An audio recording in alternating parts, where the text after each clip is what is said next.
Question numéro 2. On considère les fonctions suivantes. f de x égale à 1 sur radical x et g de x égale à x carré moins 1. Petit a, on demande de déterminer la fonction composée f rond g de x, où g suivi de f, et donner son domaine de définition. Petit b, on demande de calculer f rond g de 2. Commençons par calculer la composée de la fonction.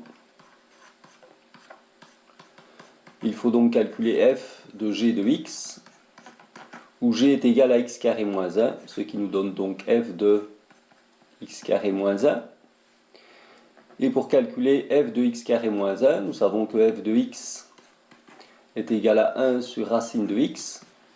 Ici, il suffit donc de remplacer x par x carré moins 1 dans l'expression de la fonction. Donc ici, nous allons mettre x carré moins 1, et ça nous donnera 1 sur racine de x carré moins 1. Voici donc la composée 1 sur radical x carré moins 1. Le domaine de définition, c'est égal à quoi? Nous avons comme condition d'existence un radical, et donc le radicand doit être positif. Mais comme ce radical est au dénominateur, le radicand doit être strictement positif. C'est une inéquation du second degré. On peut donc la résoudre à l'aide d'un petit tableau de signes. Les valeurs qui annulent x carré moins 1 sont moins 1 et 1. En effet, x carré moins 1 est une différence de carré et se factorise en x moins 1 fois x plus 1 en utilisant la factorisation et le produit remarquable a carré moins b carré est égal à a moins b fois a plus b. En moins 1 et en 1, x carré moins 1 s'annule.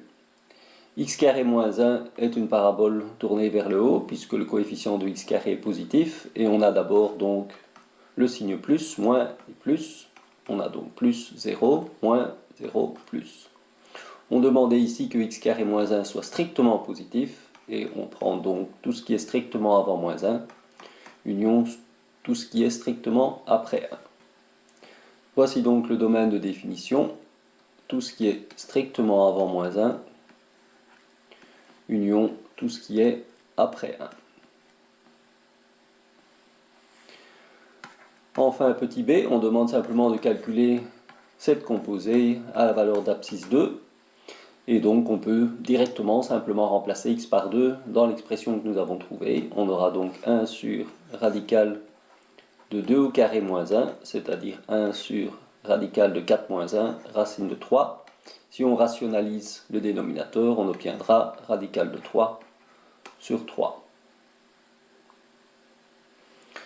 Bien entendu, pour calculer f de g de 2, on aurait très bien pu commencer par calculer g de 2 en remplaçant x par 2 dans l'expression. Cela nous donne 2 au carré moins 1, c'est-à-dire 3. On obtient à ce moment-là f de 3, et f de 3, en remplaçant x par 3 dans l'expression de la fonction f, on obtient 1 sur radical de 3. Voilà pour la question numéro 2.